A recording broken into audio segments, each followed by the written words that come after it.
Question 1. You will hear a tourist asking about cruises round the harbour. First, look at questions 1 to 7.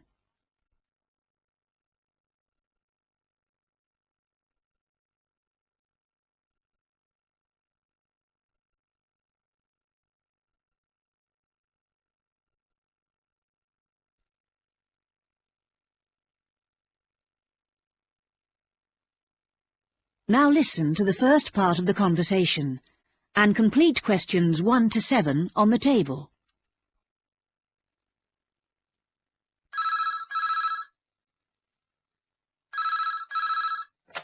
Good morning, Blue Harbour Cruises. How can I help you? Oh, good morning. Can you tell me something about the different cruises you run? Well, we run 3 cruises every day, each offering something slightly different. Oh, let me just get a pencil so I can make a note of this. Right. Firstly, there's the Highlight Cruise, then we do the Noon Cruise, and we also have our Coffee Cruise. Could you tell me a bit about them? When they leave, how often, that sort of thing? Well, the Highlight Cruise is $16 per person, and that leaves at 9:30 every morning and takes 2 hours to go around the harbour. Right, 9:30. And do you get coffee or refreshments? No, but there's a kiosk on board where you can buy drinks and snacks, and we do provide everyone with a free souvenir postcard. Right. And then there's our Noon Cruise at $42 per person. This is more expensive, but of course it takes longer, and for that price you get a 3-course lunch. Oh, that sounds good. And what about the last one? That's the Coffee Cruise. Well, that's $25 each. It takes 2.5 hours. When does that leave? At 2:15 daily? And presumably the coffee is included? Yes, and sandwiches are served free of charge. Now you have some time to look at questions 8 to 10.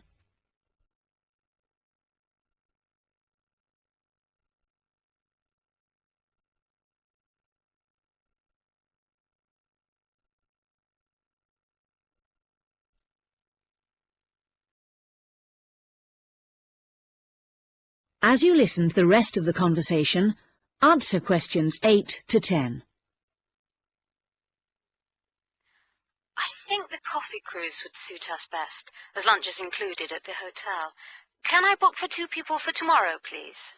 No need to book, just be down at the quay at 2 o'clock. All our cruises depart from jetty number 2. Can you tell me where that is exactly? Yes, number 2 jetty is opposite the shops. It's clearly signposted. Right. And can you tell me, is there a commentary? Yes, there's a commentary on all the cruises. Is it possible to listen to the commentary in Japanese? My friend doesn't speak much English. It's in English only, I'm afraid, but the tour guides usually speak some Japanese, so she'll be able to ask questions. Oh, fine. Oh, and one other thing. I should just mention that it gets extremely hot on the upper deck at this time of year, so it's a good idea to wear a hat. Otherwise, you could get quite badly sunburnt. Right, I'll remember that. Thanks very much.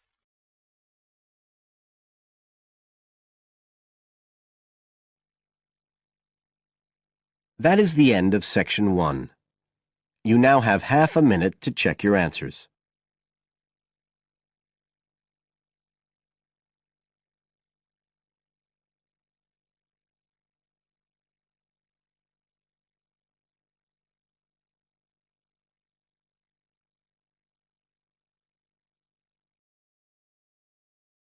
Two.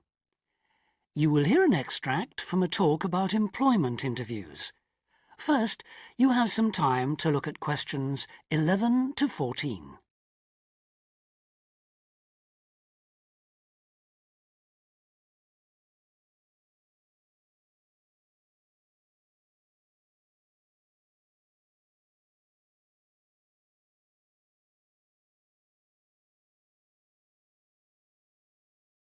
Now listen carefully and answer questions 11 to 14.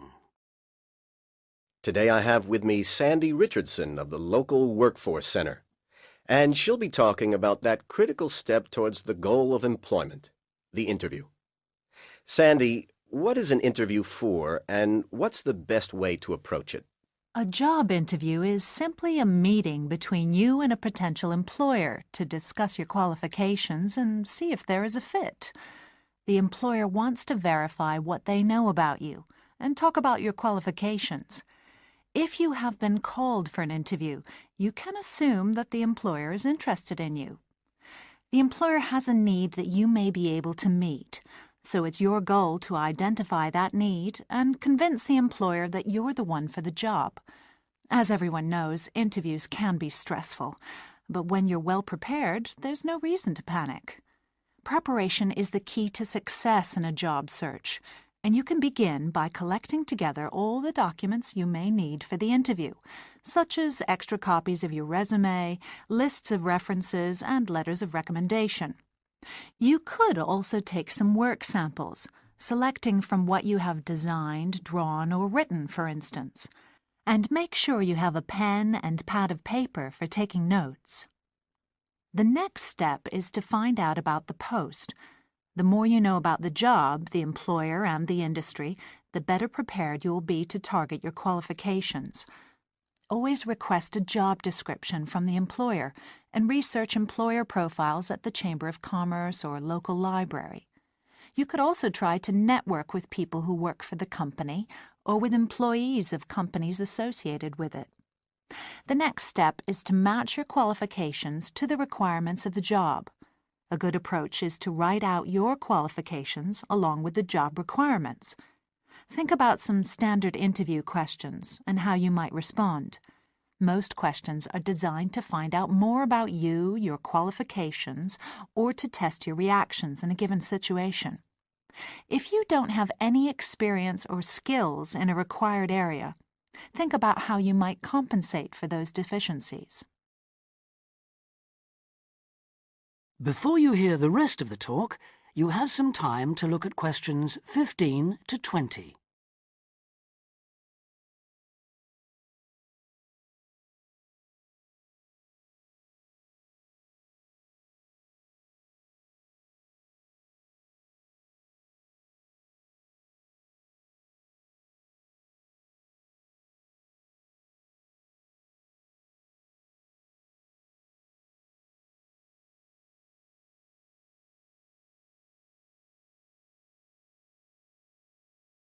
Now listen and answer questions 15 to 20. During an interview, it's important that you be yourself. Get a good night's sleep and plan your travel to be there in plenty of time so that you're not arriving out of breath with 30 seconds to spare. Don't, though, present yourself for the interview too early, 10 minutes at most. In the interview, listen carefully to each question asked. Take your time in responding and make sure your answers are positive. It's important to express a good attitude and show that you're willing to work, eager to learn, and are flexible. If you are unsure of a question, don't be afraid to ask for clarification. In fact, it's sometimes a good strategy to close a response with a question for the interviewer. In general, focus on your qualifications and look for opportunities to personalize the interview. Briefly answer questions with examples of how you responded in comparable situations, from either your life or previous job experiences. Something you should avoid are yes or no responses to questions, but don't dwell too long on non-job related topics. Use caution if you are questioned about your salary requirements.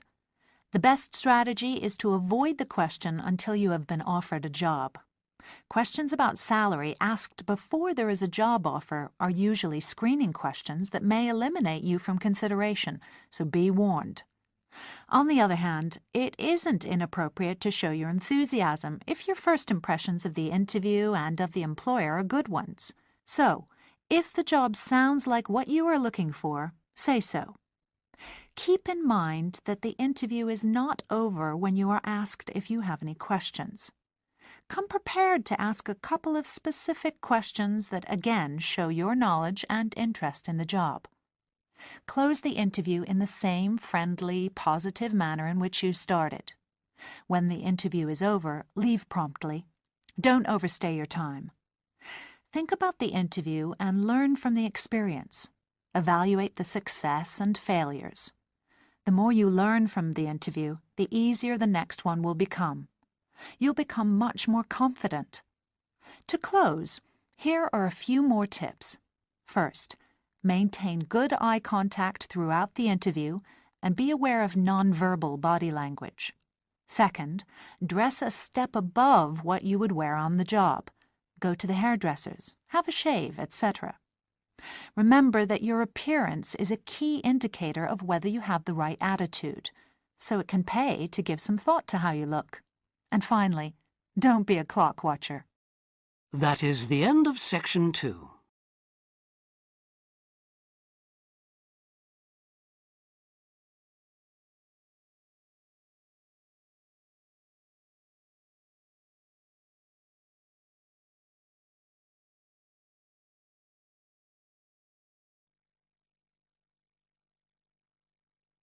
Now turn to section 3 on page 69.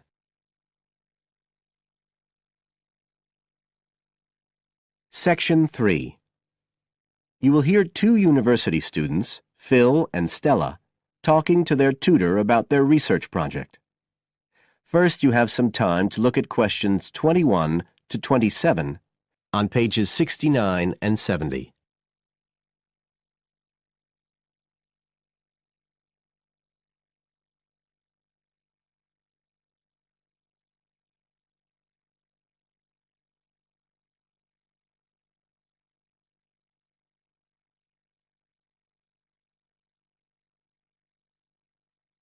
Now listen carefully and answer questions 21 to 27. Come in. Ah, yes, Stella. Is Phil there too? Mm-hmm. Good. Come on in.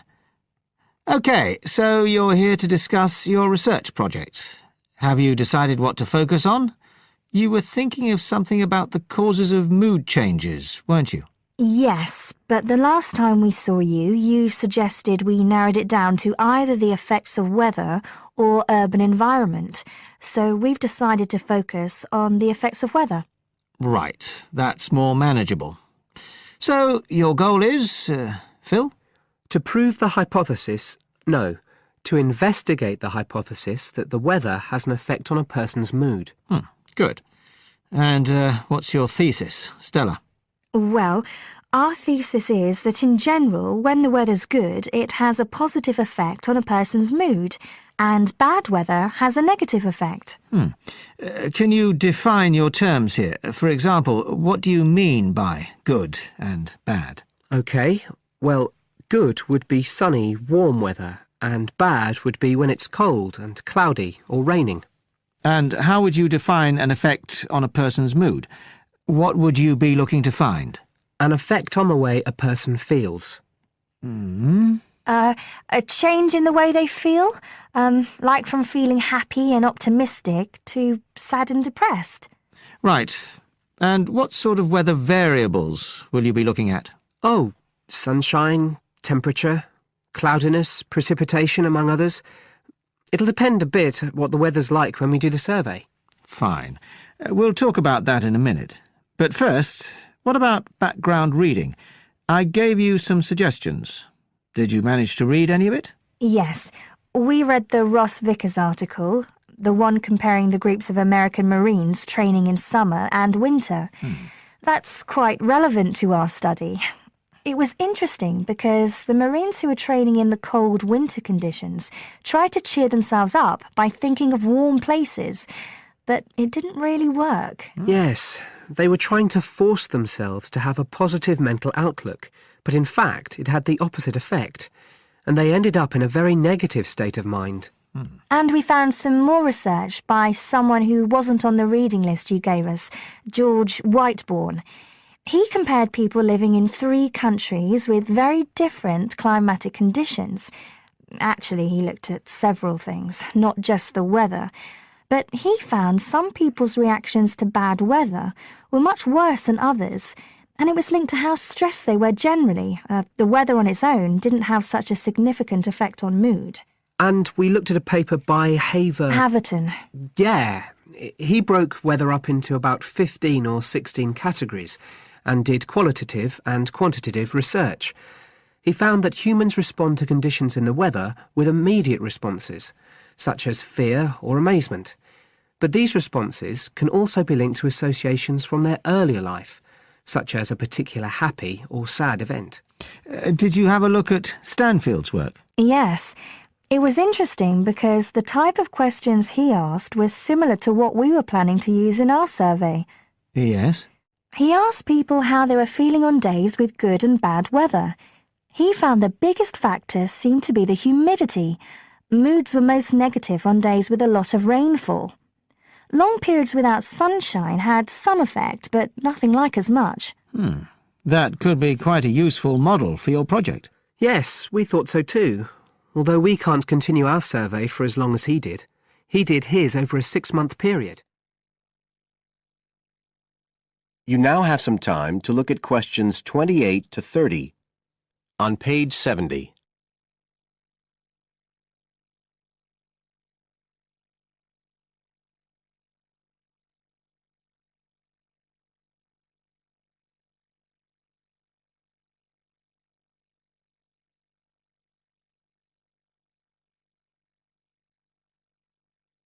Now listen and answer questions 28 to 30. Right. Well, you've made quite a good start. So, where are you going from here? Well, we've already made the questionnaire we're going to use for the survey. It's quite short, just 8 questions. We're aiming to survey 20 people over a period of 3 months from October to December.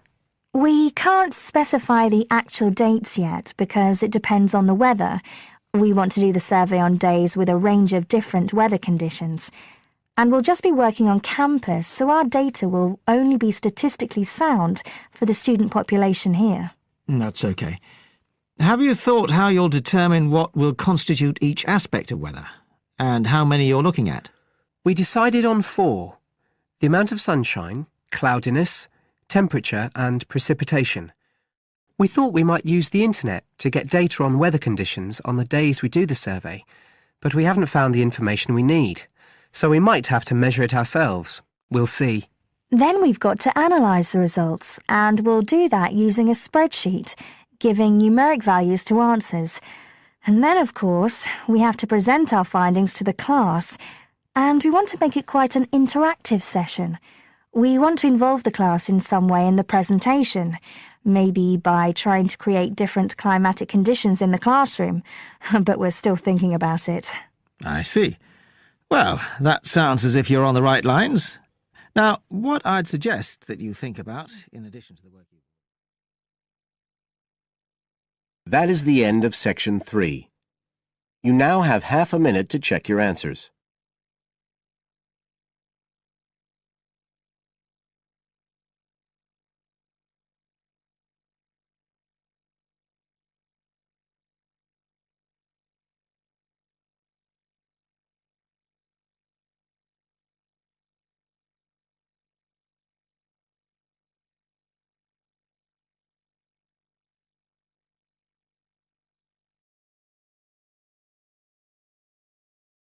Exam Listening, Section 4. You will hear part of a lecture about the school calendar. Listen carefully and answer questions 31 to 40. So, having seen that the 6-term system has passed the test of cost-effectiveness, we can move on to the educational aspects of this arrangement. Firstly, all the terms would be approximately the same length. Instead of terms up to 13 weeks, which we have now, there could be a repeating pattern of 7 weeks of term time plus 2 weeks of vacation. This would be repeated 6 times per year. How does this affect the effectiveness of the educational provision? The most noticeable result would be that the very long summer holiday would be reduced in length. This byproduct of the 6-term system could be beneficial. There's plenty of evidence of huge learning loss by pupils during the summer holidays. By learning loss, we mean the amount that pupils forget or lose during a holiday break. Ashley carried out a number of analyses which showed this conclusively. He investigated 39 studies examining the effects of summer holidays on standardized test scores. His analyses indicated that summer learning loss equaled 2 weeks to 7 weeks of instruction. On average, children's test scores were 3 weeks lower than when they left school in the previous term. He also found differences in the learning loss effect according to subject. The subjects he analysed were reading, writing and maths, and he found that the effect was greatest in maths and reading. Furthermore, although all social groups experienced roughly similar learning loss in the field of maths, the studies found that disadvantaged children showed even greater losses in reading skills. So, the problem of learning loss in traditional schools is clear. However, the results of studies into the six-term system and learning loss are ambiguous. Marchmont found that pupils in six-term schools maintained their test scores after the shorter holiday period. This is certainly an improvement on the traditional system where, as we have seen, pupils perform worse after the summer break. Benson, however, found no differences between those in traditional schools and on the six-term schedule. It would seem reasonable that if long holidays result in learning loss, then shorter holidays should result in less learning loss. So we await the outcome of further studies. Historically, of course, everyone knows the reason for our system of 3 terms per year. In days when agriculture was of much greater importance in our working lives, it was essential that the children helped with the harvest. Later on, this changed, and more people moved into the towns. But then there was a new problem. Before air conditioning, it was very impractical to try to teach children in the summer months. Nowadays, that's no longer a barrier. One way of providing something different is the summer school. Here, there is a completely different kind of educational provision. Cooper and others investigated 93 summer schools and the results they achieved. They all had a positive effect on learning.